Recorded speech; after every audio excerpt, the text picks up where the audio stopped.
Have you seen Star Wars? Back in 2013, shortly after Disney purchased Lucasfilm, they announced that the expanded universe would no longer be continued, and that the stories would be moved to a new category called Legends. These are stories that can fit in a certain timeline, but are not considered the main Star Wars timeline, which is also known as canon.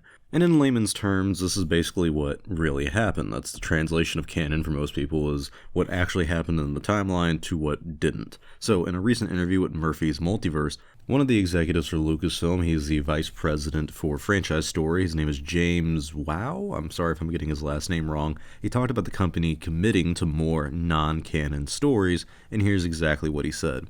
It's something that we are interested in. The reason we approached Visions is, as it was, we wanted to empower specific creators with the process and medium.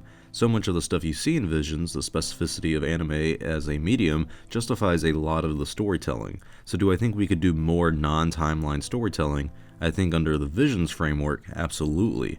There is certainly a joy in having a celebratory content that is removed from the gravitas of the canon. We'll have to see what the fandom wants. I really like what he said at the end there. At the end of the statement saying, we'll have to see what the fandom wants. And it seems like Lucasfilm, at least in the past 4 to 5 years, have really made attempts to approach fans and listen to fans, and it's really hard to quantify something like this, but I personally would love to see more non-canon Star Wars stories, and there are a lot of good amounts of ways that Lucasfilm could do this, and they could pull this off pretty easily. One of the most recent examples we have of, I guess you could say, is non-canon, which is of course Star Wars Visions. It released this last week on Disney+, and it seems like the overall reaction to the series so far is fairly positive. I know we're going to talk about this more in depth on Tatooine tonight, but it seems like some people like it mostly, and then people who don't like anime, who are really interested in new Star Wars content, do not like this. But aside from Visions, what are some other ways we can get more non-canon stories? Because I think that Visions was honestly the most creative works that we've had in Star Wars in many years. What are other ways that we can do this? I think we have a pretty clear answer with something like Knights of the Old Republic, the remake that's coming out. I think we all want this new remake to be considered canon, but let's operate under the assumption that it won't be canon. Is that bad? I don't think so, honestly. They're giving us a new story. It's a new take on Revan, Bastila Shan, and the main story of the Knights of the Old Republic.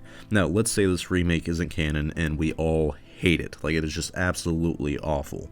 Well, then good. It's not canon, so it didn't happen. I mean, yeah, we spent money on it. Yeah, we invested time in it. And if it sucks, and that's very unfortunate, there's a lot of money to sink into something like this that we all really love. But if it's not canon, then it's not that big of a deal.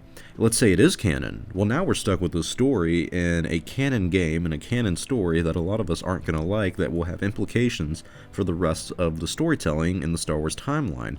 Now, I don't think that KOTOR remake will be bad, and I don't think it's something that isn't going to be canon. I do think this will be canon. But giving us non-canon stories is giving fans something non-committal. We don't have to invest in any Star Wars story we don't want to. By removing the canon aspect to these stories, it gives the creatives more creative freedom in storytelling, but it also gives the Star Wars fans this feeling that we don't have to actually commit and we don't have to be invested in these stories that aren't going to matter, because that gives us peace of mind that no matter what, these non-canon stories hold no weight over the Star Wars timeline.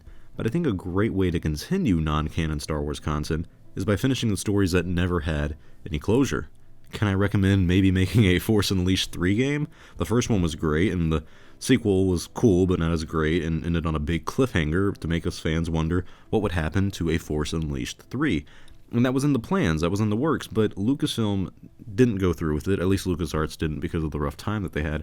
And Lucasfilm now has the option to commit to a third Force Unleashed game, and that would please countless fans, since it's been over 10 years since the last game released. Fans have wanted a third game since 2010, so if the rumors are true that there is a third game in development, then Lucasfilm would be giving the fans a well-deserved conclusion to a great trilogy of games. And like I was saying about the KOTOR remake, Force Unleashed 3 doesn't have to be canon, meaning that no matter what happens in the story, it's not going to affect the overall narrative of Star Wars. Starkiller himself is extremely broken and overpowered. If he was canon, then Rey Skywalker may finally meet someone who is more unnecessarily powerful than she is. But tell me your thoughts in the comments section below. What non-canon Star Wars story would you like to see from Lucasfilm, and do you think they should develop non-canon stories in the future? Thank you all for watching. Please leave a like to support the video and the channel, and subscribe for more content like this. Thank you all for watching. I will see you next time, and may the Force be with you always.